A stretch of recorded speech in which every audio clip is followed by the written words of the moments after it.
Sir, இப்போ உங்கள்ட்ட வந்துட்டு நெறைய பேஷண்ட்ஸ் வராங்க. பல்வேறு விதமான நோய் தொந்தரவுகளால பாதிக்கப்பட்டு.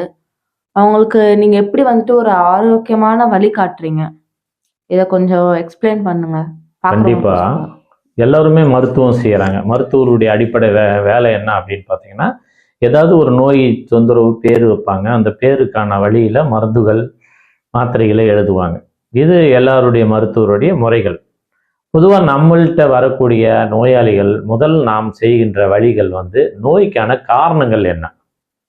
அவங்களுடைய வாழ்க்கை முறை, உணவு பழக்கவழக்கங்கள், அவங்களுடைய வேலை, அவங்களுடைய வாழ்வியல் முறை இதெல்லாமே அனைத்தையும் கேட்டு அறிந்த பிறகுதான் ஃபர்ஸ்ட் நாம செய்ய வேண்டிய முதல் முறை என்ன அப்படின்னா, நோய் தடுக்கும் வழிமுறையை தான் கற்றுத்தரேன்.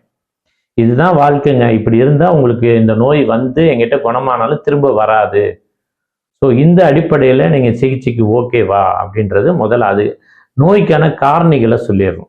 எதனால நோய் வருது, இந்த நோய்னா என்ன, முதல்ல நோய்க்கு காரணம் தெரியணும்.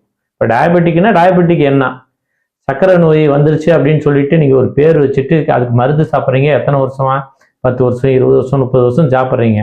அந்த நோயுடைய அடிப்படை தெரியுமான்னு கேட்டால் தெரியல. So first explain. இந்த நோய் ஒன்றும் இல்லை, எந்த நோயுமே எக்ஸ்பிளைன் பண்ணாம அந்த நோய்க்கு விளக்கம் சொல்லாம நான் மருத்துவம் செய்ததே இல்லைங்க. புரியலைன்னா வைத்தியமே பண்ணாதீங்கன்னு சொல்றேன்.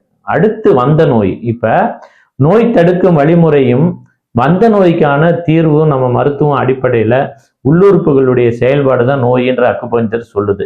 நாடி பார்க்குறோம்.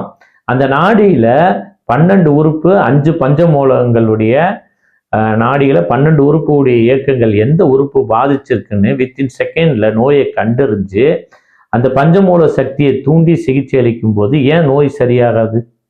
அப்ப எதை சரி பண்ணணும்? வெறும் நோயை மட்டும் சரி பண்ணணுன்ற